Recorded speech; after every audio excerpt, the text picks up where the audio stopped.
The words hit Annie Crawford like a fist to the sternum, stealing every last breath from her lungs before she could prepare herself for them. Jacob Redmond stood in the doorway of her father's old barn, his broad shoulders blocking the pale gray light of the October morning, and he looked at her with those dark, storm-cloud eyes, as though she were the most terrifying thing he had ever confronted in all his years of riding hard and living harder.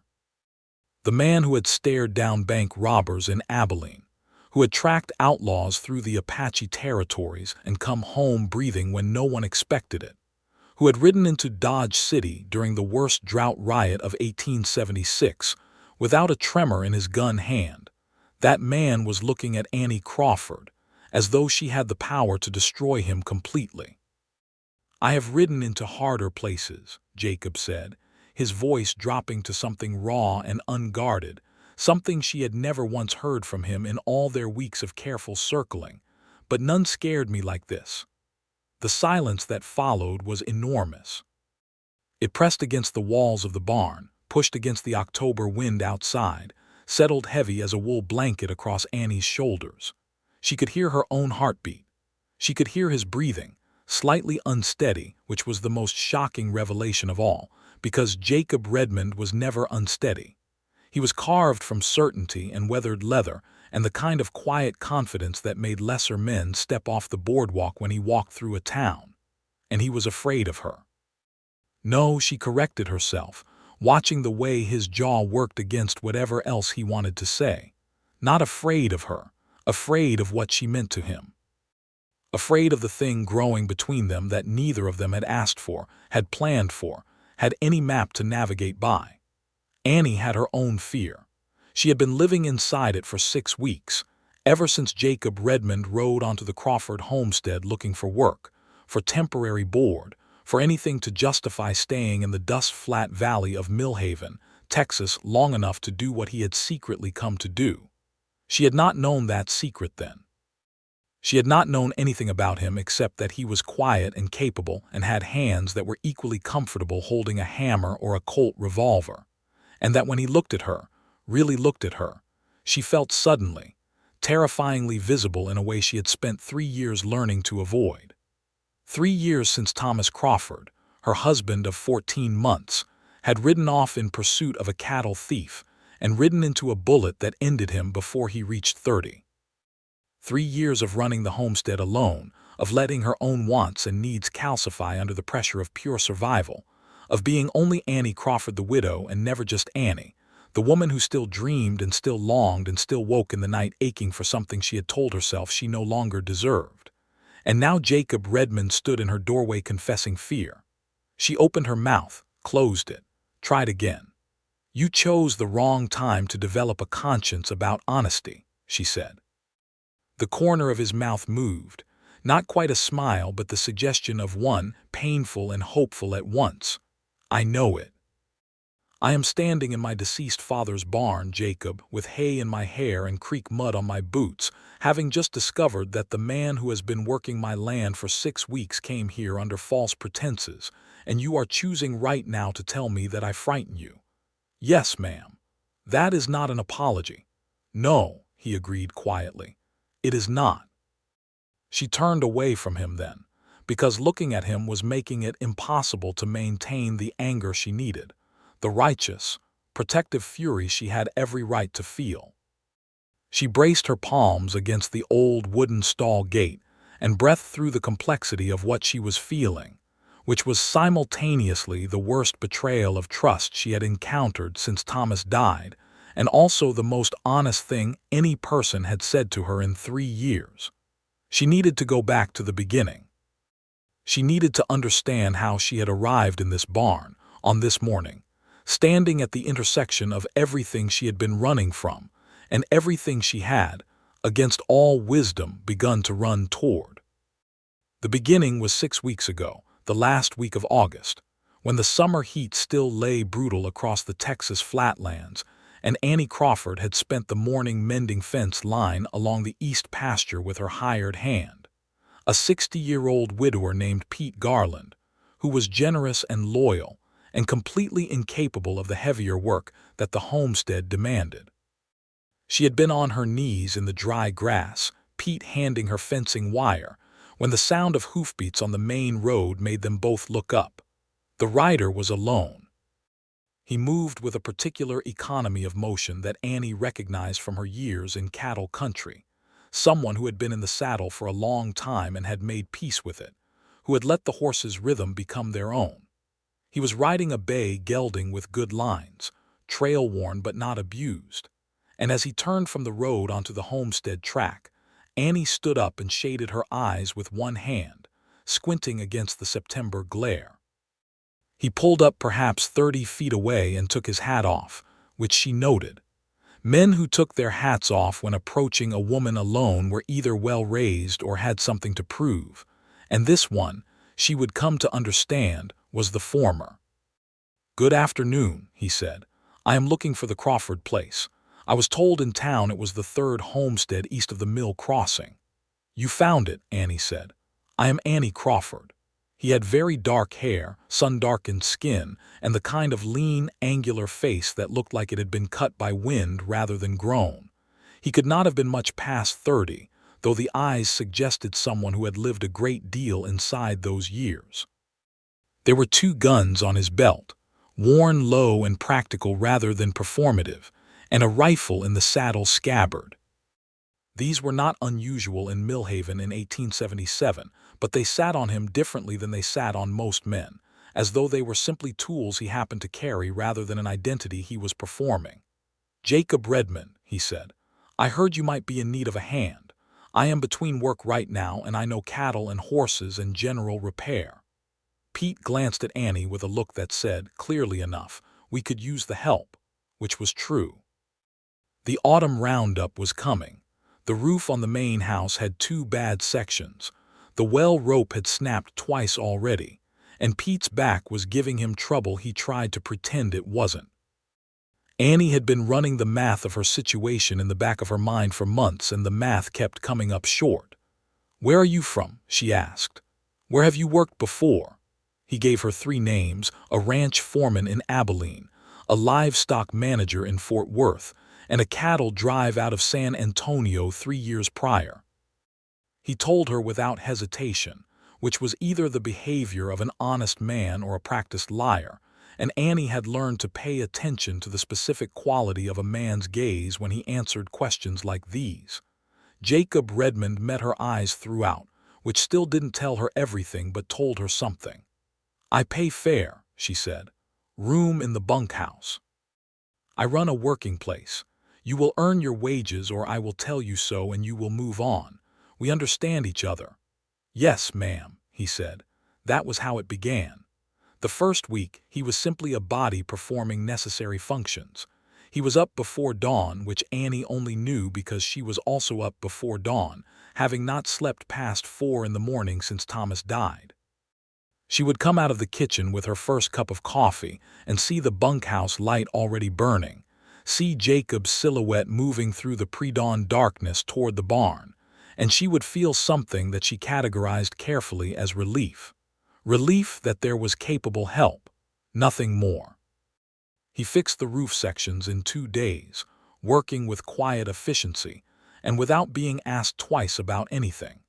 He assessed the well rope and replaced it with better weighted cordage he found in the outbuilding. He noticed, on his 4th day, that the gate latch on the main pasture was loose enough to let the cattle drift if the wind hit it right, and he repaired it without making any announcement about having done so. Annie found out when she went to check on the cattle that evening and saw the new work, clean and solid. She did not say anything directly. But the next morning she left coffee on the outside windowsill of the bunkhouse before he emerged, which was as close as Annie Crawford got in those early days to expressing gratitude for work that exceeded expectation. He found the coffee and drank it. He did not make any comment. But the next day, returning from the east pasture, he paused by the kitchen garden, which Annie had let go somewhat under the pressure of everything else, and without a word, he began pulling the worst of the crowding weeds from around the struggling late-season squash. He did not ask permission. He did not make it a gesture that required acknowledgement. He simply did it. Pete Garland watched all of this with the expression of a man who was putting two and two together and finding the answer entertaining. "Good man," Pete said simply, one morning in the second week, as Annie and he watched Jacob working the new fence posts along the southern boundary. "Quiet does the work. Those two things together are rarer than gold out here." "He is an employee," Annie said. "Yes, ma'am," Pete said, in precisely the tone of a man who was saying something else entirely. By the end of the second week, Annie had noticed several things about Jacob Redmond that she did not want to have noticed.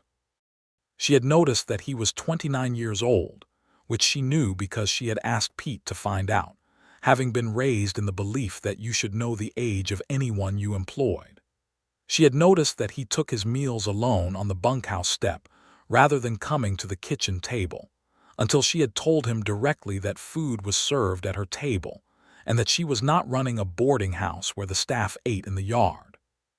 He had come to the table without argument after that, and the meals became the first opportunity for real conversation.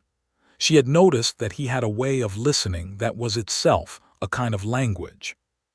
When she spoke, he was entirely present, not performing attention but actually giving it, and she found herself saying things at that kitchen table that she had not said aloud in years. She talked about the homestead, about the east pasture drainage problem, about her plan to expand the chicken operation in the spring. She talked once about her father, who had built the barn they ate beside every morning, and she saw Jacob's face change in a way she couldn't quite name. She had noticed that he never spoke about himself unless directly asked, and even then, his answers were precise and minimal. He was from Missouri originally. He had come west after the war, which put him having been a boy during it, and she could see in how he said this that there was a weight to that history he was not going to unpack at her kitchen table. He had no family left that he was in contact with. He had worked all across Kansas and Texas and once north into Wyoming, following cattle and occasional other work, and he said the words "other work" in a way that Annie understood meant gun work without him having to confirm it. She did not ask. It was not her place, and it was, in any case, not unusual. The West in 1877 was full of men who had done gun work at some point, lawmen and bounty hunters and protection riders, and those who walked the more ambiguous edges of the law that the land itself seemed to generate. She was not raising her chickens in a cathedral. She kept her own rifle above the door and knew how to use it. The thing she noticed most, and tried hardest not to notice, was this. When she walked into a room where Jacob was working, there was a particular quality to the air that changed. Not visibly, not in any way she could have described to Pete or anyone else without sounding like a woman who was losing her sensible mind. But something shifted, in the temperature of a space, in the peripheral attention they both gave each other while carefully maintaining the pretense of attending to other things entirely. She was not a girl. She was 27 years old and she had been married, and she knew what attraction was and what it meant, and she also knew that she was his employer and that she lived alone on a homestead in a region where her reputation was part of her practical survival. She knew that whatever this thing was, it needed to be contained and managed, and never, under any circumstances, acknowledged. She was doing a reasonable job of containing and managing it until the third week, when the trouble in Millhaven began to make itself known. Millhaven was not a large town. It had been growing steadily since the Reconstruction period brought cattle money and railroad speculation into the Texas interior, but it was still the kind of place where everyone knew everyone else's business, and where the balance of power was held by whoever controlled water and land. In Millhaven in the autumn of 1877, that balance was shifting, and the man doing the shifting was Clement Hale. Clement Hale had arrived in Millhaven approximately 2 years before Annie's father died, which put it at about 5 years ago. He had come with money from the East, and a manner that the townspeople initially mistook for refinement. He had bought land, purchased it legally, at first, from struggling farmers who needed the cash, and did not understand what consolidated land ownership in a dry country meant for everyone downstream, literally and figuratively, from those purchases. By the time the pattern became clear, Hale controlled 4 of the 6 upstream creek sources that fed the valley's small homesteads. By the time Annie's father was dying, Hale had offered to buy the Crawford place twice. Both times Robert Crawford had refused, and both times Hale had accepted the refusal with a politeness that made the back of Annie's neck prickle. After her father died and the homestead passed to Annie, Hale had come to see her himself, dressed in his dark Eastern suit, his face pleasant above the collar. She had refused him too. Since then, there had been small harassments. A fence line cut in the night. A cattle head found with its ear notched, which was not her brand and not her method. A letter from a land solicitor in Austin citing a vague question about the homestead's title that turned out, after Annie had paid a lawyer in San Antonio to investigate, to be entirely fabricated. Hale never did anything that could be brought directly to the county sheriff, whose name was Amos Tuttle, and who had, Annie suspected, his own reasons for looking the other way when Clement Hale's business came up.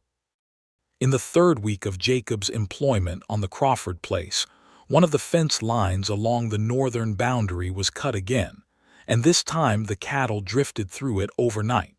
Annie discovered the breach at dawn.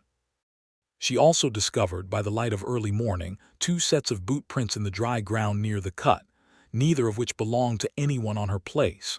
She said nothing about this at breakfast, but Jacob came back from the morning's work in the north pasture with the fence already repaired and a look on his face that was something more than a hired man's practiced neutrality. "Someone cut that fence on purpose," he said. "I know." He was quiet for a moment, turning his coffee cup in his hands. "Has this happened before?" "Several times." He watched her. "Is there someone in particular behind it?" She was very careful then, because she had employed Jacob for 3 weeks and trust was not something Annie Crawford distributed freely after everything that had happened. "Why do you ask?" "Because if you know who it is, the response is different than if you don't." It was such a plain, pragmatic answer that it cut through her caution. She told him about Clement Hale. Not everything, but enough: the offers, the refusals, the pattern of small damages that accumulated without ever quite crossing the line into something prosecutable. She watched Jacob's face as she spoke. His expression did not change in the ways she expected. There was no surprise, no visible calculation. There was, instead, a stillness that she was beginning to recognize as his most significant tell, the stillness of a man who was hearing something that fitted into a picture he had already been assembling. She noticed it, but she did not yet understand it. What she did not know, on that morning in the 3rd week, was that Jacob Redmond had not come to Millhaven by accident. He had come because of Clement Hale. She would not learn this for 3 more weeks, and when she did, standing in her father's old barn on an October morning with hay in her hair and creek mud on her boots, it would feel like the ground dropping out from under her entirely. The weeks between were the best and the worst she had known in a long time. The best, because something was happening between her and Jacob Redmond that she could feel building like weather, slow and vast and inevitable, in all the small daily moments that a shared life on a working homestead generates. The way he handed her tools without her having to ask for them. The evening she came out to the porch with 2 cups of coffee, and found him already sitting on the steps watching the sunset. And she sat beside him without a word, and they watched together as the sky went from gold to red to the deep blue of coming night. They were close enough that she could feel the warmth from his shoulder without touching it, and she thought about how long it had been since she had simply sat beside another person in the quiet. He turned his head and looked at her profile for a moment, just a moment, and then looked back at the darkening sky, and neither of them said anything, and the silence was the kind that held something inside it rather than the kind that merely marked an absence. She started sleeping better.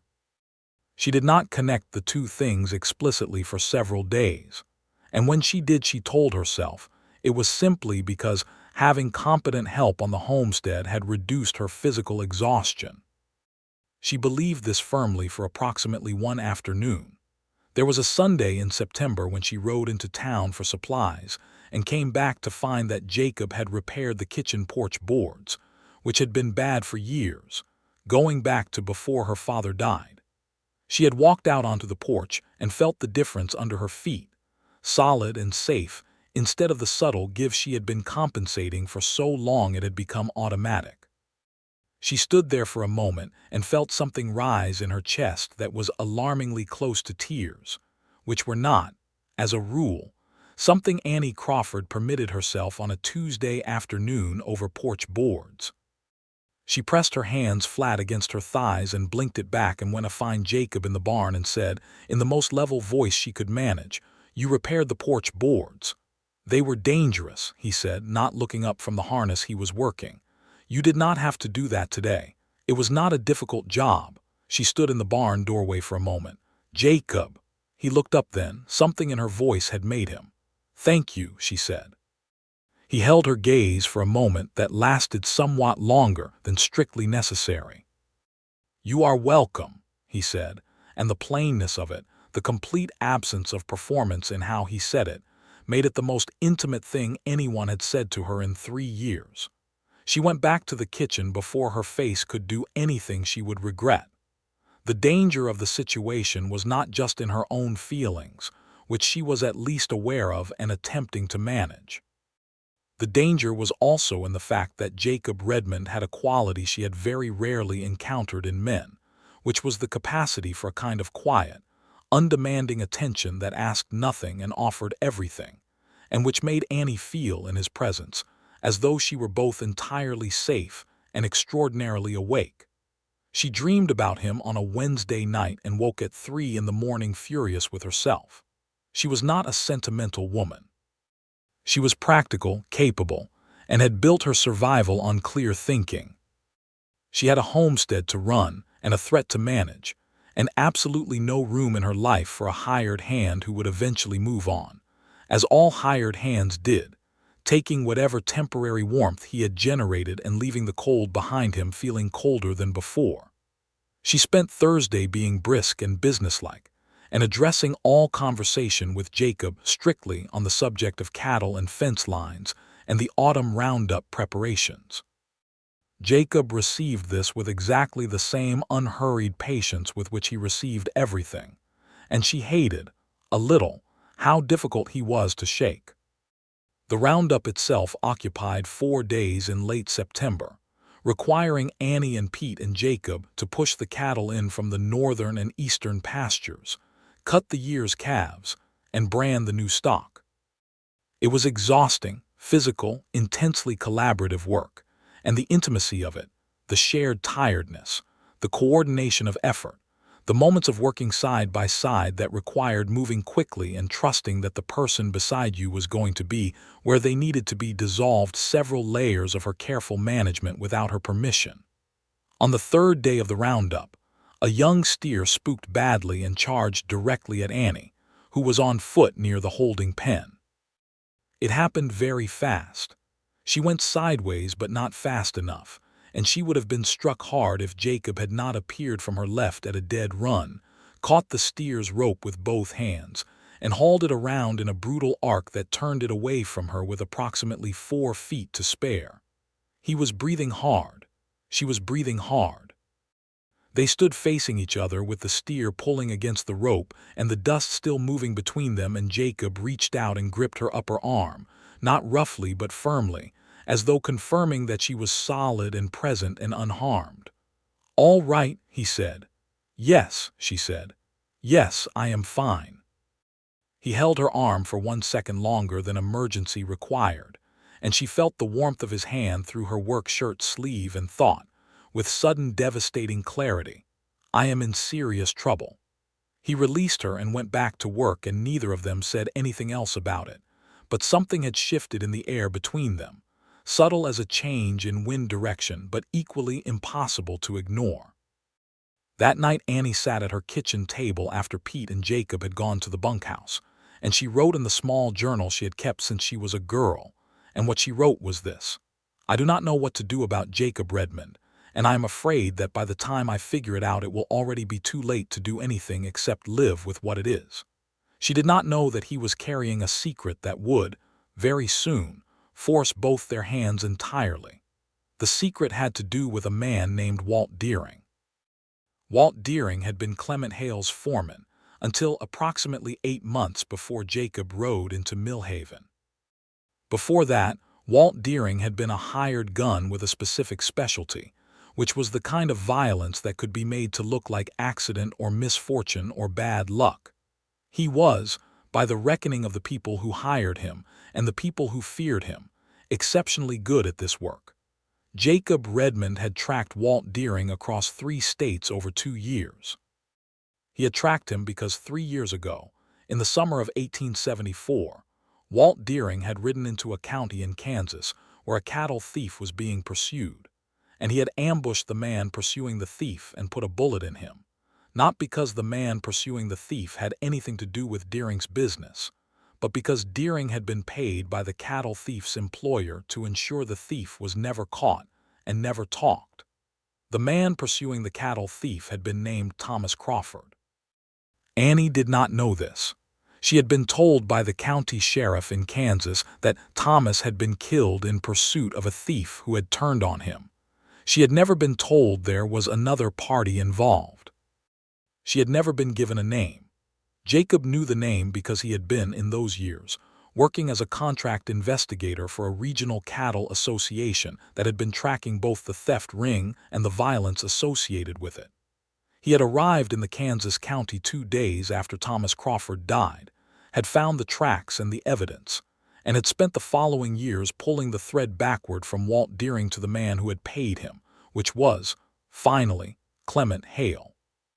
He had ridden into Millhaven knowing that Hale was here, knowing that Deering had been here and might still be in the region, knowing that Annie Crawford was the widow of the man whose death had been the earliest clear proof of Hale's willingness to use lethal force to protect his interests.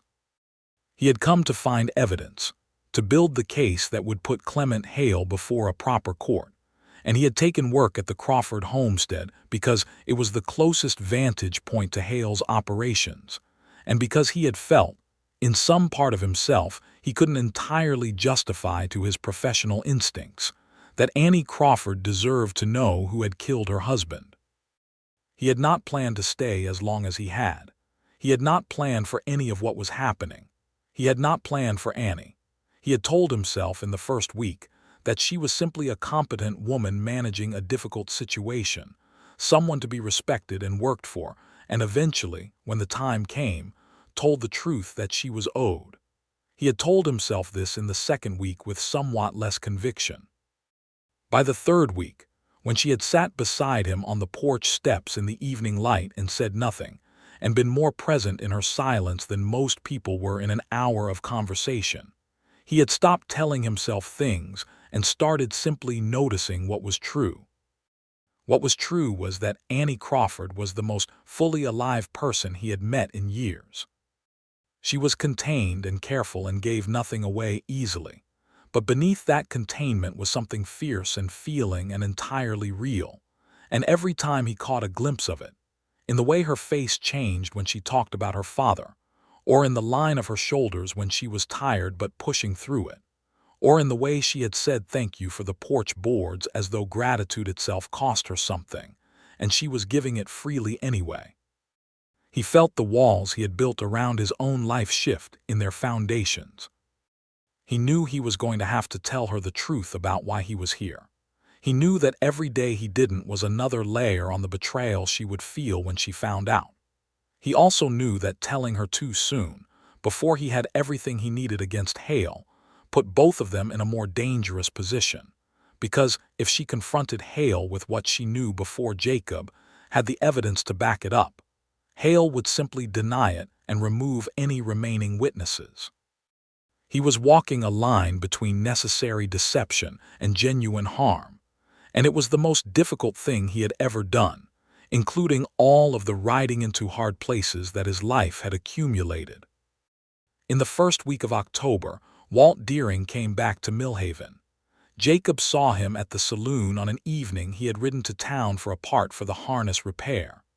Deering was older than when Jacob had last seen him from a distance, thicker through the shoulders, with a beard he hadn't worn before. But Jacob recognized the particular way he stood at the bar, slightly turned with his back to the wall and both hands visible, the practiced visibility of a man who had learned to never quite relax in public. Jacob left the saloon without being seen, completed his errand, and rode back to the homestead with his mind working through the timeline. If Deering was back, it meant Hale was escalating. The small harassments of cut fences and drifting cattle were the beginning of a pressure campaign, and Deering's presence suggested the pressure was about to increase significantly. He needed to tell Annie. He had needed to tell Annie for weeks, and he had been delaying it with 100 practical justifications that he could see now were also fear. Fear of the look on her face when she understood the shape of the truth. Fear of losing the thing that had been quietly building between them, the thing he had been lying to himself about less and less successfully with each passing week. He rode back to the homestead and went to the bunkhouse and sat in the dark for a long time, and somewhere in that long sitting, he understood something about himself that he would rather not have understood, which was that in all the years and all the hard places, he had never once wanted to stay anywhere as much as he wanted to stay here. Not for the investigation, not for the case he had been building for 2 years. For the woman in the house who kept coffee warm on the morning windowsill and fixed fence line, and sat beside people in the evening in a way that made evening feel like coming home. He had no right to that. Not yet. Not until the truth was out and she had decided what to do with it. He found her the next morning before sunrise in the barn, which was where she went when something was bothering her. He had learned this about her in 6 weeks of careful watching, that she did her hardest thinking in the barn, in the smell of hay and horses, in the particular quality of early morning barn quiet. She was currying her horse when he came in. She looked up, registered his expression, and stopped. "Tell me," she said. He told her. He told her all of it. He told her about Thomas, about the ambush, about the evidence he had gathered and the 2 years of tracking and the reason he had come to Millhaven. He told her about Walt Deering and about the night before. He told her about Clement Hale and what he believed, with the evidence he had assembled, Hale had done and authorized. He told her why he had taken work at the Crawford place. And then he stopped talking and let the silence happen. Annie stood with her hand on her horse's neck, and she did not say anything for what felt to Jacob like the longest minute of his life. Her face went through several things in that minute: shock first, then a particular pale stillness that was worse than shock, then something that was grief renewed rather than grief begun. Because she had grieved Thomas already, and now she was grieving him again with additional information about how he had been taken, and the knowledge that it had not been a chance encounter but a deliberate killing, arranged by a man who had since been smiling at her at town meetings and sending letters about her homestead's title. When she finally spoke, her voice was very controlled. Too controlled in the way that something held tightly is a sign of how badly it might shake if released. "You came here for information," she said, "not to work." "Both were true," he said. "The work was real, but the reason was not what you told me. The reason was something I could not tell you safely until I had enough to act on. You should have let me decide what risks I could take with information about my own husband's death." "Yes," he said, "I should have." The honesty of it, the complete absence of excuse, seemed to hit her in a different way than anger might have expected. She turned away from him, and he could see her thinking, see the anger and the grief and something else working in her. And he stood in the barn doorway and waited, because it was all he could do. "How long have you known?" she asked, not turning around. "That Hale was behind Thomas's death, approximately 8 months. I spent a year before that tracing it." 2 years, she said. "Yes. 2 years you have known who killed my husband, and you are only now telling me. I had no proof that would hold in court until recently. Everything before was connection without confirmation. If I had come to you a year ago with what I had, you would have gone to Hale and he would have denied it and disappeared the evidence, and Deering would have made sure that you presented no further inconvenience. She turned around then, and her face was composed in a way that was clearly costing her. And now? You say you have what you need now. Almost. I need the ledger. Hale keeps a private accounting ledger that contains payments to Deering. I have testimony from 2 men in Kansas who saw Deering at the scene. I have the Cattle Association's records of the theft operation. What I need is the direct line between Hale and the specific payment for that job, and I believe it exists in that ledger. And how do you plan to get it? He looked at her steadily. I do not yet know. But I believe Deering will make a move against this homestead soon. And when he does, I intend to have Sheriff Tuttle's department bypassed and a federal marshal present to take him into custody. A man like Deering does not protect his employer when his own freedom is the price. Annie was quiet for a moment. You have been living here, eating at my table, repairing my roof, and managing all of this without a single word to me. Yes, and you are standing there now telling me this because Deering's return has forced your hand. Partly, he said, and then he added because it was the truth and the truth was all he had left to offer, and partly because I could not do it anymore. I could not sit at your table and look at you and not tell you the truth. I know it is too late for the telling to be generous. I know it looks like I am only doing it now because I have no choice. But I want you to know that it has been the hardest deception I have ever maintained, and I have maintained some difficult ones in this work. She looked at him for a long moment. Why? Because you deserve better than deception, he said, and because you are, he stopped, started again. Because the thought of you looking at me the way you are looking at me right now is the most frightening thing I have encountered in a very long time. It was then that he said it. It came out of him quietly and without preparation, in the voice of a man who was not performing courage, but was simply too tired and too honest to maintain the wall around it. I have ridden into harder places, he said, but none scared me like this. And the silence that followed was the silence they had already been standing in at the opening of this story. Annie stood in her father's barn with her hand on her horse's neck, and she listened to those words settle around her, and she felt about 14 different things at once, all of them too large for the space they were trying to occupy inside her chest. She was angry. She had every right to be angry, and she let herself feel it fully, because Jacob had come into her life under false pretenses, and had allowed her to trust him and to feel things she hadn't expected to feel while knowing things she didn't know, and that was a betrayal regardless of his reasons. Betrayal did not require malice to be real. It required only the act of withholding truth that belonged to another person. She was also, underneath the anger, destroyed by grief she thought she had completed. Thomas had been killed not by misfortune but by arrangement, by a man who valued his land acquisition and his hidden motive more than a young man's life. 3 years she had lived inside the story of Thomas's death as a tragedy. Now she had to live inside it as a murder, which was a different weight entirely. And beneath the anger and the grief, something else that she did not want to examine directly but could no longer pretend wasn't there.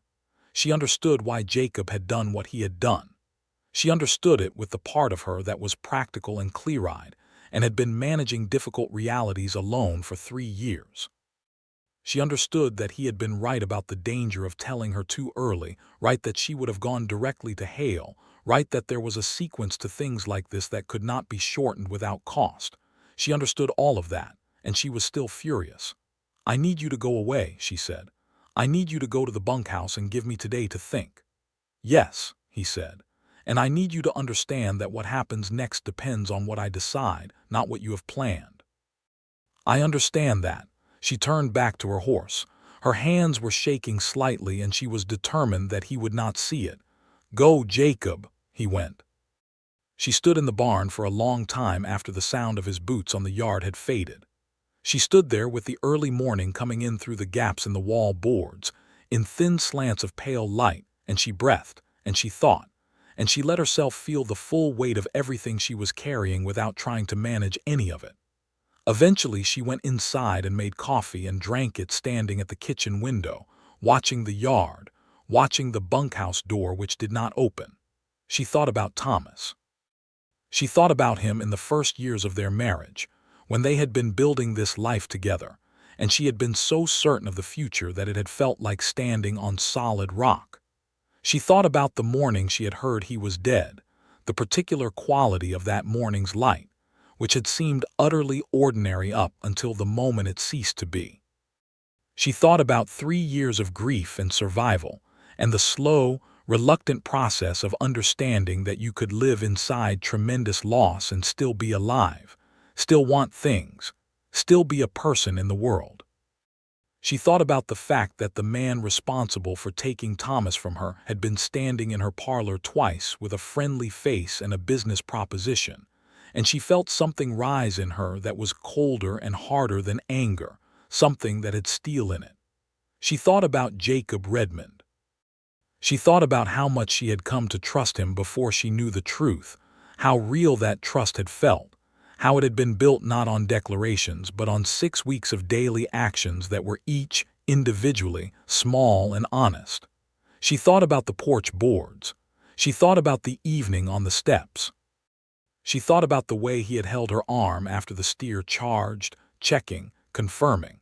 She thought about the look on his face when he said, "None scared me like this." She had been frightening people her whole life, or so she had been told by men who meant it as a criticism, and offered it as a reason why she had too much land to run alone and too many opinions to be comfortable company. Jacob had said it as though being frightened by her was the most significant thing he had experienced, as though it was not a complaint but an admission of something sacred. She drank her coffee and she thought for a long time. By midday, she had arrived at a decision. She walked to the bunkhouse and knocked, and Jacob opened the door with the expression of a man who was braced for any outcome and trying not to show it. "I'm going to tell you what I have decided," she said, "and you are going to listen without interrupting." "Yes," he said. "You were wrong not to tell me from the beginning. You were also, practically speaking, right to wait until you had enough to act on, and I can hold both those things without having to choose which one is true. They are both true." She met his eyes. "What happened to Thomas is not a debt I can cancel with the decision to forgive you for how you came here. I am still angry about that, and I suspect I will be angry about it for some time, and I expect you to give me room to be angry." "Of course," he said, "but I am not a woman who makes decisions based on anger alone, and the fact is that you are here, you have the evidence you need, and Clement Hale is here, and Deering is here, and none of that changes because of how I feel about the way you handled the truth. So here is what I have decided." She folded her hands. "We are going to finish what you started. Together. You are going to write to your federal marshal contact today and tell him to come with sufficient authority to take Hale and Deering into custody. I am going to write to the county land office and request a formal review of every property acquisition Hale has made in this valley, because if he did what you believe he did to Thomas, I do not believe Thomas was the only obstacle he removed. And when the marshal comes, I intend to be present and give my own testimony, because Thomas was my husband and this is my homestead, and I will not be a passive recipient of justice that belongs to me." Jacob was looking at her with an expression she hadn't seen on him before. It was something close to awe. "Can you write to your contact today?" she asked. "Yes," he said. "Then do it." And Jacob, she paused. "What happens between us, the other thing that can wait, that has to wait until this is finished. I cannot hold both things at once right now, and I will not try to." He nodded slowly. "Understood." "All right then." She turned to go. "Annie." She stopped. She did not turn around. "I am sorry," he said. "Not because I think I could have done it differently, given what was at stake, but because you deserved better than what you got from me, and I am sorry for that." She stood with her back to him for a moment. Then she walked back to the house. The next 2 weeks were the most intense and demanding of Annie Crawford's life, and she had had some demanding periods to compare them to. Jacob wrote his letter and sent it with a rider to the nearest telegraph office in Comanche Wells, 40 miles east. They received a reply 3 days later. The federal marshal's name was George Aldis, and he was currently in Fort Worth and could be in Millhaven within 10 days. He had been aware of the Cattle Association's case against Hale and had been waiting for sufficient evidence to act. In those 10 days, everything happened. Walt Deering made his move on the 5th day, which came earlier than Jacob had anticipated. He came at night, not alone, with 2 men Annie had never seen before. Their aim was the north pasture fence, and Annie believed in retrospect, the main house itself, in whatever way would look most like accident. But Jacob had been watching for it. He had set himself up in the old grain tower at the north edge of the property, which gave him a clear sight line over the boundary fence, and he had told Pete Garland to keep Annie in the house without telling Pete entirely why, only that there was a credible threat and precaution was warranted. Pete told Annie, who promptly took her rifle and positioned herself at the kitchen window. She saw Deering and his men come through the fence. She saw them by the light of the 3/4 moon, moving with the purposeful quiet of men who had done this kind of work before. She held herself steady at the window and waited to see what Jacob was going to do. What Jacob did was step out of the grain tower with a lantern in one hand and his revolver in the other, and he said, in a voice that carried across the entire property, "Walt Deering, you are surrounded by federal authority. Put your weapons down or account for the choice." Deering stopped. Even at the distance, Annie could see him stop. He was not, in fact, surrounded by federal authority. The marshal was still 5 days away. Jacob was alone except for Pete Garland, who had heard the commotion and come out of the bunkhouse with his own rifle and was now visible at the fence line behind Deering's group. It was an extraordinary bluff. Deering looked at the lantern. He looked at the darkness around it, into which a great deal of federal authority could theoretically be blended. He looked at the figure of Pete Garland behind him, holding a rifle with the steady confidence of a man who had been using one for 50 years. And then Deering made the calculation that a man like him always made when the balance shifted, that this job was not worth what dying for Clement Hale was worth. He was a hired contractor, not a true believer in Hale's land empire. "We are leaving," Deering said, loud enough for the night to hear it.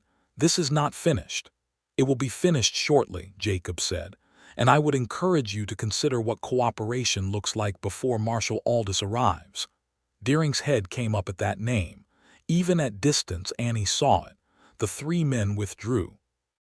Jacob watched until they were off the property, and then he lowered the lantern and she could see, even from the kitchen window, the set of his shoulders changing from the held steady of active threat management to the slightly released posture of aftermath. She went out onto the porch. He was walking back toward the house. Pete was trailing him with the rifle over his shoulder and the expression of a man who had thoroughly enjoyed the last 5 minutes. "Were they covered?" she asked when Jacob was close enough. "No," he said simply, "just you and Pete. Just me and Pete." "You bluffed Walt Deering with a lantern and an old man." Pete made a sound that was clearly protest at the old man designation. Annie ignored it. Jacob looked at her, and for the first time in 2 weeks, something close to humor moved through his expression. "The lantern was a good one," he said. She looked at him for a moment, and then, despite everything, despite the anger still present in her and the grief and the complexity of all the weeks between them, she laughed. It came out of her without her permission, a genuine laugh, and the sound of it surprised her almost as much as it apparently surprised Jacob, whose face opened into something she had not seen on him before, a full, unguarded smile that transformed his entire face and made him look, suddenly, like everything he had been carefully being in her presence without her permission. "That was reckless," she said when the laugh subsided. "Probably," he agreed. "But it worked. For tonight," she said. "They will be back." "Yes, but Marshal Aldis will be here in 5 days." He was, in fact, here in 4. George Aldis arrived with 2 deputies and a quiet, organized authority that Annie found immediately reassuring. He was a tall man in his 40s with a gray-streaked beard and the manner of someone who had seen the West at its most complicated and had developed in response a talent for cutting directly to what mattered. He met with Jacob first, reviewing the evidence Jacob had assembled over 2 years.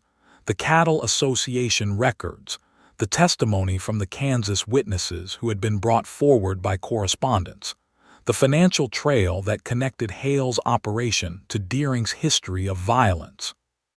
Then he met with Annie, who gave her account of everything she knew, including the harassment campaign against the homestead and the 2 offers to purchase, and the feeling, confirmed now by evidence, that Clement Hale had viewed her continued ownership of this land as an obstacle he intended to remove. Marshal Aldous listened to all of it without interruption. Then he said to both of them, "I have enough. I have had enough for the central cattle theft charges for some months. The murder of Thomas Crawford adds a dimension that will require careful handling in court, but the evidence Mr. Redmond has assembled is compelling. I intend to take Hale and Deering into custody tomorrow morning." Annie felt something happen inside her when he said Thomas's name. Not the breaking kind of grief, but something more like a completion, a terrible rightness, the closing of a wound that had been left open without her understanding why it would not close. "Will it hold?" she asked. "In court?" "I believe so," Aldous said. "Deering's cooperation is key. Mr. Redmond," he said, looking at Jacob, "you were right that Deering will deal. He has no loyalty to Hale that outweighs his own freedom. With the right offer, he will confirm the Kansas job and several others." "Others?" Annie said, and the word was quiet and cold. "Thomas Crawford was not the only person whose removal Hale arranged," Aldous said, with the plain, careful honesty of a man who understood that truth, however painful, was owed. "We believe there were at least 2 others in the early years of his land acquisition. We will have the full picture once Deering talks." The following morning, Marshal Aldous and his deputies rode to Clement Hale's property and arrested him on charges that would, over the following months, expand to include cattle theft, conspiracy to commit fraud, and murder by arrangement. Hale, confronted by the weight of evidence Aldous presented, lost the pleasant Eastern manner almost immediately and revealed beneath it something much uglier, which Annie suspected had always been there, and which she found she was not surprised by.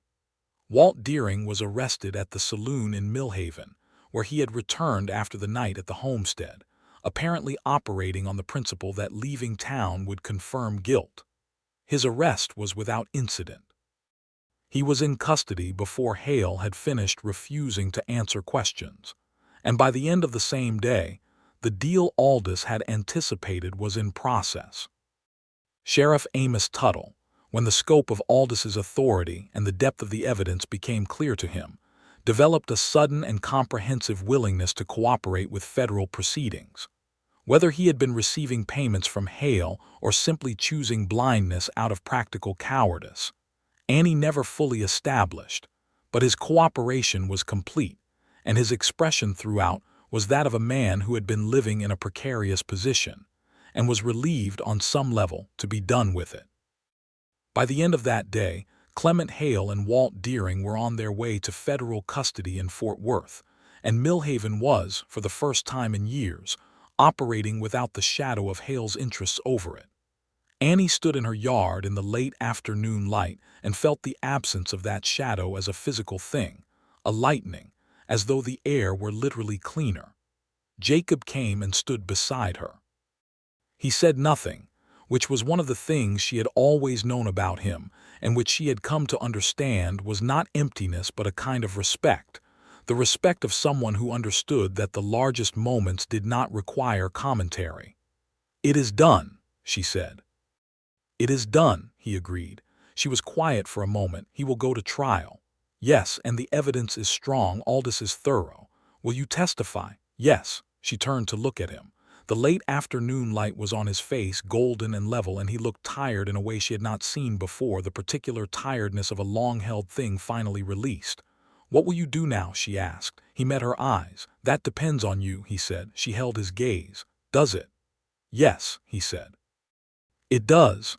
She turned back to the yard, the barn, the clean October sky over the Crawford homestead. "I told you before that the other thing had to wait," she said, "until this was finished." "Yes." "It is finished." "Yes." She breathed in the cold, clean air. Jacob, Annie, you stayed here for 2 years tracking this. You could have sent a letter. You could have forwarded the evidence to Aldous from a distance and never come here at all. He was quiet. Why did you come yourself? He took a moment before answering. Because Thomas Crawford deserved more than a letter, he said. And because I believed the widow who had been living with an incomplete account of what happened to her husband deserved to have someone look her in the face when the truth was told. She felt something tighten and release in her chest in the same instant. That is the whole reason. He turned to look at her. No, he said. It was the reason I came. It is not the reason I stayed. The October evening moved around them. Somewhere in the pasture, the cattle shifted and settled.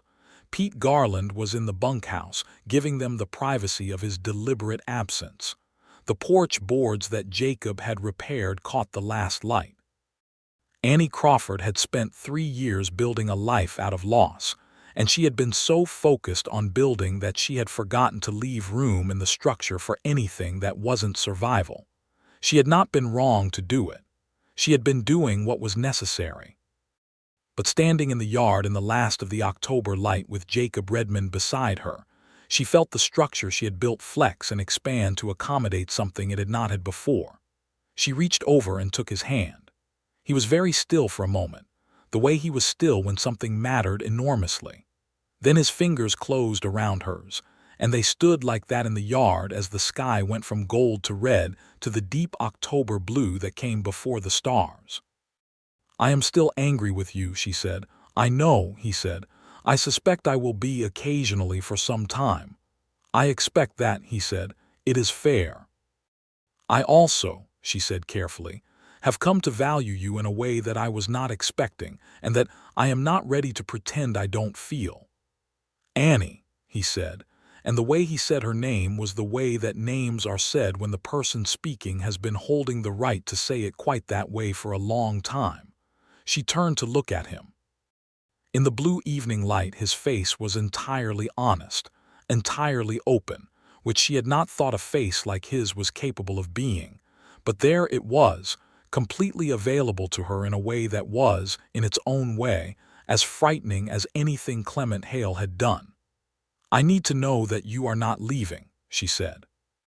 I'm not asking you to make a promise you cannot keep, but I need to know whether this is where you intend to be. I have been trying to talk myself out of being here since approximately the 2nd week, he said. I have not managed it once. That is not exactly the unambiguous statement of intention I was looking for. What I mean, he said, is that there is nowhere else I want to be. There has not been since before I had any business feeling that way. She looked at him for a long moment. Then she said simply, then stay. Yes, he said. She turned back to the sky. He was still holding her hand. The first stars were appearing, the bright ones that came early, Vega and Altair clear above the western horizon, and the yard was settling into the kind of quiet that a working homestead settles into at day's end, the sound of animals resting, the creak of the barn cooling in the night air. There is going to be a trial, she said. Yes, and it will be difficult, reliving all of it. Yes, but you will not have to do it alone. She squeezed his hand once briefly. It was the smallest gesture, and it contained everything she had not said yet, everything she was not ready to say but knew she was moving toward. He understood it. She could feel that he understood it. They stayed in the yard until the stars were fully out, and then they went inside to the kitchen and Annie made coffee, and they sat at the table where they had shared 6 weeks of meals, and had their first real conversations, and had built, without planning to, the foundation of something that was proving stronger than either of them had expected. She told him about Thomas. Not the grief of it, which he already knew, but the living of it, the 14 months of their marriage, the way Thomas had laughed, his particular stubbornness about the east pasture drainage problem that Jacob had eventually solved in a different way than Thomas had been trying to. She talked for a long time, and Jacob listened in the way he listened completely, and she felt Thomas become present in the room not as a ghost or a weight, but as someone who had been here and had mattered, and whose mattering did not diminish what was growing now. When she finished, Jacob said, He sounds like a man worth riding a long way for." "He was," she said. "He really was." They were quiet after that, but it was the good kind of quiet, the kind they had been building toward since the evening on the porch steps in September. The weeks that followed the arrests were complicated and bureaucratic in the way that justice often was. Annie submitted her testimony to Marshal Aldis in a formal deposition, which required 2 trips to Comanche Wells and the presence of a court recorder, and a great deal of careful language. Jacob made his own depositions, which were longer and more technically involved, covering 2 years of investigative work and multiple jurisdictions. Through all of it, they moved through the practical life of the homestead together, because the cattle did not stop requiring attention because there was a legal proceeding in Fort Worth, and the winter preparations for the land did not stop because Annie had been to Comanche Wells twice in a month. Jacob worked beside her, and Pete worked beside them both, and the Crawford homestead moved toward winter in better condition than it had been in years, with the roof sound and the fences solid and the cattle count strong. There was an evening in November when the first real cold came, the kind of cold that comes down from the northern plains and arrives in Texas like a reminder of what the land is capable of. And Annie and Jacob worked together to get the remaining cattle into the winter shelter, and to cover the kitchen garden, and to seal the gap under the bunkhouse door that had been letting the wind through. They were cold and tired by the time it was done, and Annie made a fire in the kitchen hearth and heated the leftover stew from supper, and they sat on either side of the fire and ate and did not talk much. But the silence between them was the entirely domestic and comfortable kind, the kind that belongs to people who have been through something together and come out the other side still wanting to be in the same room. "Pete's back is worse," Jacob said. "I know. He should have someone in town to stay with through the deep winter. His daughter is in Millhaven. I have been thinking the same thing. I will talk to him about it." Jacob looked at the fire. "If he goes to his daughter's for winter, you will need help with the feeding and the cattle." "I will manage." "Annie," she looked at him. "I am not suggesting you cannot manage," he said. "I am suggesting that you do not have to." She held his gaze. "Are you suggesting you would like to be considered permanent staff?" The corner of his mouth moved in the way it did when he was managing a smile that wanted to be larger than the moment seemed to call for. "I am suggesting," he said, "that I would like to be considered something more than staff." She looked at him for a moment. "Is that so?" "Yes," he said, "it is so." She looked down at the stew and then back up at him. "We have known each other for 10 weeks, she said. "Yes. And 6 of those weeks were conducted under false pretenses. Technically, my work during those 6 weeks was entirely genuine." "Jacob." "I know," he said. "You are right, it is fast." "It is fast," she agreed. "And I have been wrong before about fast, though I would not change having been wrong in that particular case." She paused. "But I am not the same person I was at 22, and you are not a boy who happened to be charming. So I am not going to tell you that what you are saying is not something I am considering." He was watching her with his whole attention, the way that had been one of the first things she noticed and one of the hardest things to resist. "What I am going to tell you," she continued, "is that I want you to court me properly. I want winter. I want time to know you fully, not as someone working here and investigating here and managing something I was not part of, but as yourself, without an objective. Can you do that?" "Yes," he said without hesitation. "Good," she said. She went back to her stew, and the fire crackled between them, and Jacob Redmond stayed. He stayed through winter, and he courted her properly. He courted her with the same quality of attention he brought to everything, which was to say with presence and without performance. He brought her things she needed before she asked for them, and listened to her plans for the spring, and told her his own thoughts when she asked him, which she did more and more often because she had discovered that his thoughts were worth hearing, careful and practical and occasionally surprising in their depth. He told her about Missouri, about the farm he had grown up on and the family he had lost during the war years, the older brother who had gone to fight and not come home, The mother who had died of fever in the winter of 1865. The father who had put the farm up for sale the following spring and disappeared west, leaving Jacob, at 17, entirely without anchor. He had followed west because there was nothing else to do, and the west had taken him in its indifferent way, offering work and danger, and a particular kind of freedom that was also a kind of loneliness.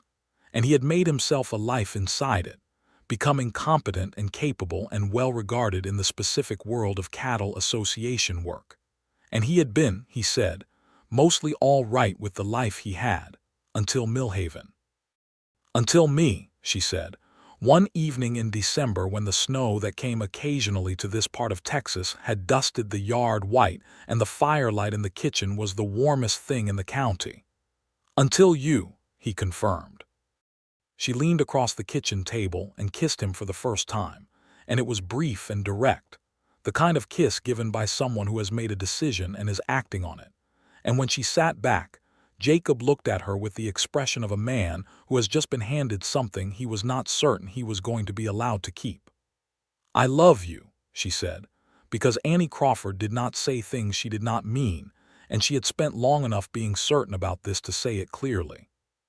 He was very still for a moment. Then he said, "Annie Crawford, I have been in love with you since approximately the third evening I was here, when you sat beside me on the porch steps and did not feel the need to fill the silence, and I have been trying very hard not to make that fact your problem until you had decided what you wanted to do about it." "It is my problem now," she said. "Yes," he said, "I see that." He reached across the table and took her face in his hands, carefully, as though she were something precious that had not yet been handled with sufficient care, and he kissed her properly. The trial of Clement Hale and Walt Deering began in Fort Worth in February of 1878. Annie and Jacob traveled together for the proceedings, which took 12 days and were difficult in the way that confronting the formal machinery of justice for a private grief was always difficult. Annie gave her testimony on the fourth day, sitting in the witness chair in a courtroom full of strangers and speaking Thomases, named clearly and without apology, telling the story of the harassment campaign and the land pressure, and the years of living under a threat she had not been able to name. Jacob testified for 2 full days, presenting the evidence he had assembled across 2 years with methodical precision, and watching him do it, Annie felt something she had not expected: pride. Not in the sense of ownership, but in the sense of recognition, of seeing a person fully and understanding the quality of what they were. Walt Deering, as Marshall Aldis had predicted, cooperated. His testimony confirmed the Kansas killing, confirmed 2 earlier deaths in the valley that had also been Hale's arrangement, confirmed a pattern of deliberate, calculated violence in service of land acquisition that stretched back nearly to the beginning of Hale's time in Texas. Deering did not do this out of conscience. He did it because the terms of his cooperation guaranteed him a reduced sentence, and he was, at his core, a man who had always operated on calculation rather than loyalty.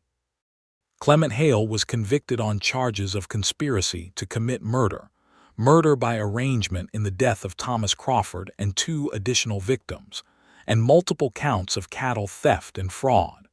He received a sentence of life imprisonment, which the judge delivered in a voice that left no ambiguity about the court's view of what Hale had done to this part of Texas. Annie sat in the courtroom and heard the verdict and felt Thomas's name settle into its proper place in the record of the world, acknowledged and accounted for, the wrong named and addressed in the most formal language the civilization had available for it. It was not enough. It would never be exactly enough because nothing returned Thomas or the years lost to grief or the years spent under Hale's shadow. But it was what was possible, and it was real, and it was something. Jacob took her hand in the courtroom and held it throughout the sentencing, and she let him, and it was the simplest and most essential thing. They rode back to Millhaven on a cold February morning with the sky wide and clear above them and the Texas landscape moving past them in its spare, enormous beauty, and somewhere in the last miles before home, Jacob pulled his horse alongside hers and said, "Annie." "Yes," she said. "I have been thinking about something." "Tell me." "I have been thinking about whether you would be willing to extend the current arrangement between us to a more permanent basis." She looked at him sideways. "You are asking me to marry you. I am attempting to. It is not a very eloquent attempt." "No," he agreed. "I have several other versions I could try. Do they involve you getting off your horse?" He pulled up and she pulled up, and he swung down from his horse, and she watched him from her saddle with an expression that contained, among other things, a great deal of warmth barely managed. He stood in the dirt road with the February sky behind him and looked up at her and said, "Annie Crawford, you are the most honest, capable, frightening, magnificent person I have encountered in all my years of moving through this country, and I would like to stop moving and stay in one place, if that place is wherever you are. Will you marry me?" She considered him from the saddle for a moment. His hat was in his hand, and his dark hair was moving in the February wind, and his expression contained both the boldness that was his nature and the vulnerability that was, she had come to understand, the truest version of him. "Yes," she said. "I will marry you, Jacob Redmond. Get back on your horse before we both freeze." He laughed his real laugh, which she had heard only a handful of times and which she intended to hear for the rest of her life. And he put his hat back on and got back in the saddle, and they rode home to the Crawford homestead under a sky that was perfectly, extravagantly blue. They were married in April, in the small church in Millhaven that Annie had attended her whole life, with Pete Garland standing as witness and Marshall Aldis, who happened to be passing through on unrelated business and had been invited on impulse, seated in the second pew. The preacher was a young man who had been in Millhaven for 6 months, and who performed the ceremony with a genuine enthusiasm that Annie found charming and Jacob found somewhat overwhelming, until the moment she turned to him, and he saw her face and forgot entirely to be overwhelmed. She wore her best dress, which was blue, and had wildflowers in her hair because it was April in Texas and wildflowers were what April offered.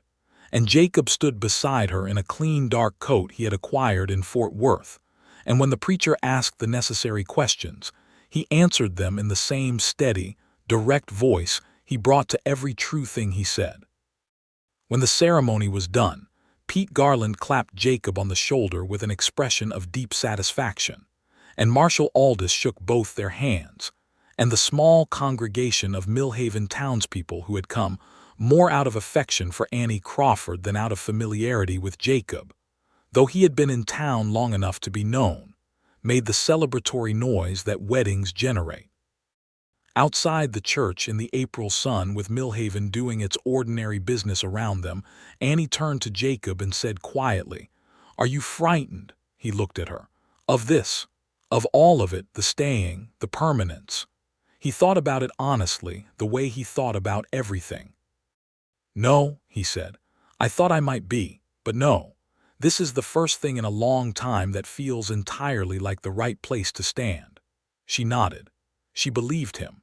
She had learned across the winter months of knowing him properly that Jacob Redmond's honesty was not a performance but a discipline, something he had built out of having seen what deception cost, including what it had cost him with her. She took his hand and they walked back toward the horses in the April sun. The Crawford homestead, over the following years, became something considerably larger and livelier than it had been in Annie's years of solitary management. Jacob's knowledge of cattle and land management, combined with Annie's intimate understanding of the specific property, led to genuine expansion. By the summer of 1879, they had increased the cattle head by 30% and brought the east pasture drainage problem to a solution that Annie had been working around for years, and Jacob had approached from an entirely different engineering angle that turned out to work beautifully. Pete Garland, whose back had improved somewhat with the winter rest at his daughter's house, came back in spring and stayed, officially part-time but practically present whenever there was work that interested him, which was most of the time. He had developed a grandfather-like attachment to the homestead that he expressed entirely through the medium of extremely useful work and the occasional comment of deep satisfaction that things had turned out as they had. In November of 1878, Annie told Jacob that there was going to be a child. She told him at the kitchen table in the morning, with coffee between them and the winter light coming through the window, and she watched his face go through something extraordinary, a series of rapid, unguarded passages through shock and joy and something that looked like terrified wonder, all of it visible in the second or two before he collected himself and reached across the table and took both her hands. "Are you well?" he asked first, which was the right question and which made her love him more. "I am well," she said. "Good," he said, and then, "Annie," and then nothing else for a moment, just his hands on hers and the morning light and the complete, enormous, simple reality of it. Their son was born in July of 1879, a healthy, loud, and extraordinarily opinionated boy whom they named Robert, for Annie's father, and who arrived into the world as though he had already decided it was his particular territory, and he intended to explore every corner of it as quickly as possible. Jacob held his son on the evening of his birth with the careful reverence of someone handling something they did not want to mishandle, and Annie, tired and warm and watching from the bed, thought that his face in that moment was the most open and undefended she had ever seen it. All the years of careful guardedness entirely dissolved by 7 pounds of opinionated new person. "He looks like you," Jacob said. "He has your jaw," Annie said. "That is unfortunate for him." "I find it a very fine jaw," she said. Jacob looked at her over the baby's head with the warm, slightly undone expression she had come to know as the one that meant he was feeling something too large for words and was not going to attempt words for it. "Thank you," he said. "For which part?" "All of it," he said. "Everything, the whole of it." She held out her hand and he came and sat beside her and put Robert between them, and the three of them occupied the particular warm, exhausted, complete stillness of a family that is, for the first time, entirely itself. Pete Garland, informed the next morning, was moved to an uncommon display of visible emotion that he covered immediately with an extensive discussion of the improvements required to the fencing along the south boundary. But the red in his eyes was unmistakable, and Annie pretended not to notice it out of pure affection. The years that followed were full years. Robert was walking by 11 months and talking in full sentences by 18 months, and had opinions about the cattle operation by the time he was 3, which he expressed with such confidence that Jacob occasionally had to leave the barn to manage his own laughter. The child had his mother's directness and his father's observational quiet and a personality entirely his own, particular and vivid, and not easily diverted from whatever he had decided was interesting. In the spring of 1882, Annie told Jacob there was going to be another child. This announcement he received with somewhat more composure than the first, though the composure had the same quality of being a thin surface over something very large and very warm underneath.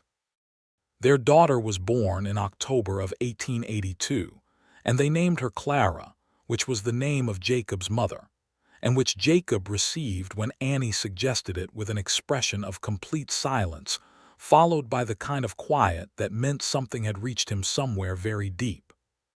Clara arrived with the same volume and certainty as her brother, and proceeded to demonstrate from her earliest months that she intended to participate fully in everything happening around her as soon as anyone would permit it, and slightly before they were ready to.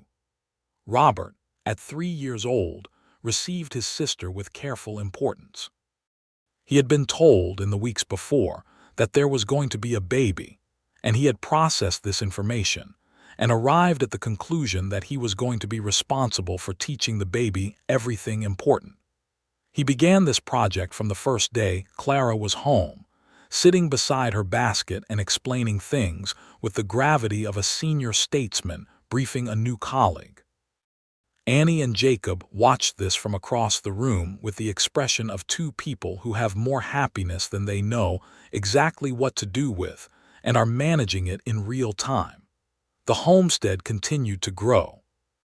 By 1883, the Crawford land which Annie had retained in her own name as well as their shared name, a decision Jacob had supported without question, understanding that the Crawford homestead was her inheritance and her history, and that names carried weight in this country, was one of the most productive small cattle operations in the county. Millhaven itself had changed. The dissolution of Hale's land empire, following his imprisonment, had freed up the water sources he had controlled, and the valley's small homesteads had redistributed and stabilized. New families had come in, some from further east, some following the railroad speculation that continued to push west, and the town had grown from a place of 20 buildings to something nearly 3 times that size, with a proper school and a doctor's practice, and a weekly newspaper that was written by a woman from Ohio, named Martha Bryce, who had the sharpest pen Annie had ever encountered, and who became, over the course of several years, a genuine friend. In the summer of 1884, Marshal Aldous passed through Millhaven again, this time on his way further west on new business. He spent 2 evenings at the Redmond table and played with Robert and Clara and was charmed despite himself, and on his last morning he and Jacob sat on the porch steps in the early light and talked for a long time about the country and how it was changing and what the work of building something real in it required. "You look well," Aldous said, in the tone of a man who means more than health. "I am," Jacob said. "You found the right place to stop moving." Jacob looked out over the yard, the barn his father-in-law had built, the fence lines he had repaired and extended, the kitchen garden that was more productive each year, the morning light on all of it. He thought about the man he had been when he first rode into Millhaven, carrying 2 years of tracking and a truth he owed to a woman he had not yet met, and how entirely different the shape of his days was now, and how none of it was anything he had planned, but how all of it, every single morning of it, felt like the truest life he was capable of living. "Yes," he said, "I found the right place." There was an evening in the autumn of 1884, which was 7 years after Jacob Redmond had first ridden onto the Crawford homestead looking for work and carrying secrets, when Annie came out to the porch at the end of the day and found him already there, watching the evening come in the way he had watched it on the first evening they had shared the porch, the evening that had told her something important about both of them. She sat beside him. Their children were inside, Robert at the kitchen table doing the arithmetic lessons the schoolteacher in Millhaven had sent home, Clara already asleep, exhausted by a day that had included riding her first independent circuit of the yard on the small horse Jacob had been teaching her on. The sky was going from gold to red in the way it had that first evening, which she had thought about more than once over the years, the memory of sitting beside him in a silence that had held something inside it that neither of them had been ready to name. "What are you thinking about?" she asked. He turned to look at her. In the evening light he was the same and entirely changed, the same dark, quiet face with the same quality of entire attention, but settled now, rooted with a warmth in the lines around his eyes that was 7 years of a life that suited him. "That first evening," he said. She smiled. "I was just thinking the same thing. You were very careful," he said, "very contained. You were terrifying," she said, "in the specific way that things are terrifying when they are also very much what you want." He reached over and took her hand, which he had been doing for 7 years without it becoming anything less than what it had been the first time, a deliberate, complete choosing. "I told Aldous this morning that I found the right place to stop moving," he said, and I wanted to tell you the same thing, because it was you who made it possible to stop. The place is the place, but you are the reason." Annie looked at him for a long moment, this man who had ridden into her life carrying a truth she needed, and a secret she hadn't known to guard against, who had repaired her porch boards and held her arm after a steer charged and bluffed Walt Deering with a lantern, and testified for 2 days in a Fort Worth courtroom, and held their son on his first evening in the world with careful reverence, and was currently teaching their daughter to ride with a patience that exceeded what Annie had suspected any human being was capable of. She thought about the morning in the barn when he had said those words that had landed in the air between them like the truest thing she had ever heard from him. "I have ridden into harder places, but none scared me like this." She had understood him perfectly then, and she understood him perfectly now. She had been afraid, too. She had been afraid of opening again after the cost of Thomas, afraid of trusting after deception, afraid of wanting something that might be taken from her, afraid of the terrifying arithmetic of love which required you to put yourself entirely in the world's way. She had done it anyway because Annie Crawford had never, in all her years of managing hard realities, found that running from difficult truth made the truth any less true. "Jacob," she said, "Annie, I am very glad you were frightened enough to be honest about it." He smiled, that real, full smile that had ambushed her in the yard on the night of the bluff, and that she had been accumulating over 7 years like an extraordinary private treasury. "So am I," he said. They sat on the porch as the stars came out, one after another, in the clear Texas sky above the homestead. And inside the house, their son worked at his arithmetic, and their daughter slept in the complete abandon of a child who has been thoroughly loved through an entirely satisfying day. And the evening settled around the Crawford homestead with the deep, inhabited quiet of a place that has been built with real hands out of real days and is, entirely and without reservation, home. There was nothing left unfinished. The dead were accounted for and honored. The guilty were answering to justice. The land was sound and thriving. The children were alive and loud and miraculous. The future stretched forward with all its unpredictability and all its promise, the way futures do when you have someone to face them beside. And the stars of a Texas October night came out one by one above Jacob and Annie Redmond, who had found each other in the most complicated of ways and had built, from the wreckage and the truth and the hard daily work of showing up, something that was neither of them alone, but entirely, unmistakably, both of them together. Jacob pressed a kiss to her temple. She leaned into him. The night came in cool and sweet around them, and inside the house the lamp burned warm, and neither of them had any need to speak, because everything that needed saying had been said, and everything that needed doing was done, and they were exactly where they were supposed to be.